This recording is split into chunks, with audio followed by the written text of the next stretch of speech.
ဒေါ်အောင်ဆန်းစုကြည်ကိုချွင်းချက်မရှိလွှတ်ပေးဖို့ဖိလစ်ပိုင်သမ္မတမားကိုစ်ဂျူနီယာကတောင်းဆိုလိုက်ပါတယ်။မင်္ဂလာပါခင်ဗျာ Westwood Greenman ကနေပြန်လည်ကြိုဆိုလိုက်ပါတယ်။အခုရက်ပိုင်းမှာနိုင်ငံတကာနဲ့မြန်မာနိုင်ငံလောကကိုလှုပ်ခတ်သွားစေတဲ့သတင်းတစ်ခုထွက်ပေါ်လာခဲ့ပါတယ်။အဲဒါကတော့အာဆီယံအဖွဲ့ဝင်နိုင်ငံတစ်ခုဖြစ်တဲ့ဖိလစ်ပိုင်နိုင်ငံရဲ့သမ္မတ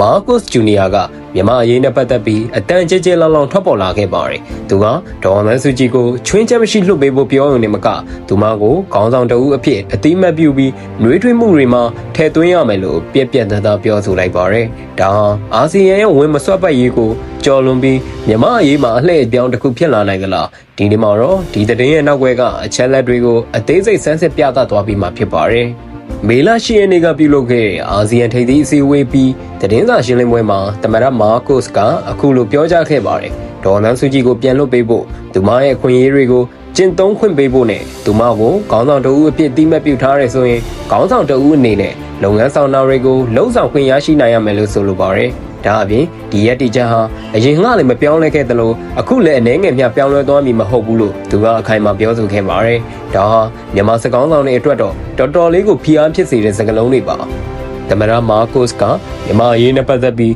အာဆီယံရဲ့ဘုံသဘောတူညီချက်9ရပ်ဟာထိရောက်မှုမရှိဘဲပြက်ကွက်နေစေဖြစ်တယ်လို့ထောက်ပြခဲ့ပါတယ်။မြန်မာပြည်တွင်းမှာလက်နက်ကိုင်ပြည်ပခါတွေဆက်လက်ဖြစ်ပေါ်နေပြီးလူသားချင်းစာနာထောက်ထားမှုဆိုင်ရာအခြေအနေတွေဆိုးရွားနေတာကိုသူကအထူးစိုးရိမ်ကြောင်းပြောကြားခဲ့ပါတယ်။အာဆီယံအနေနဲ့မြန်မာအရေးမှာဒီထက်မကထိရောက်တဲ့နည်းလမ်းသစ်တွေကိုရှာဖွေဖို့လိုအပ်နေပြီဆိုတာကိုဒီစကားလုံးတွေကသတိပေးနေတာပါ။ဘာကြောင့်ဒေါ်အောင်ဆန်းစုကြည်ကအရေးကြီးတာလဲသမ္မတမားကိုစ်ရဲ့အမြင်မှာတော့မြန်မာနိုင်ငံရေးအကြက်တဲကိုဖြည့်ရှင်းဖို့အတွက်ဒေါ်အောင်ဆန်းစုကြည်ရဲ့ပါဝင်မှုမပါဘဲနဲ့စစ်မှန်တဲ့ပြောင်းလဲမှုဖြစ်လာမှာမဟုတ်ဘူးလို့ယူဆနေတာပါသူမကိုဖယ်ထုတ်ထားပြီးလှုပ်ဆောင်နေတဲ့ဘလို့ဆွေးနွေးမှုမျိုးမဆိုအောင်မြင်မှာမဟုတ်ဘူးလို့ဖိလစ်ပိုင်ဘက်ကရှုမြင်နေတာဖြစ်ပါတယ်ဒါဟာအာဆီယံနိုင်ငံတွေကြားမှာမြန်မာအရေးနဲ့ပတ်သက်ပြီးသဘောထားတင်းမာလာတဲ့လက္ခဏာတစ်ခုလည်းဖြစ်ပါတယ်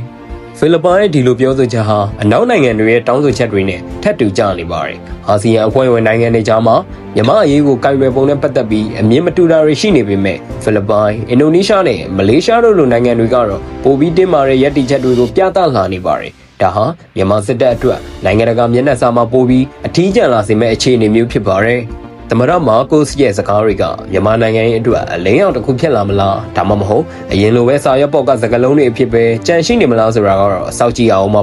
ပရိသတ်တို့ကဘယ်လိုမြင်ကြလဲဖိလစ်ပိုင်ရဲ့ဒီရက်ဒီချက်ကမြန်မာပြည်ရဲ့အပြောင်းလဲအတွက်ဘယ်လောက်အထိအထောက်အကူပြုနိုင်မလဲဆိုတာကွန်မန့်မှာရေးသားဆွေးနွေးပေးခဲ့ကြပါဦးဒီဗီဒီယိုလေးကိုသဘောကျရင် like and share လုပ်ပြီးကျွန်တော်ရဲ့ channel လေးကိုလည်း subscribe လုပ်သွားဖို့မမေ့ပါနဲ့အားလုံးကိုကျေးဇူးတင်ပါတယ်ခင်ဗျာ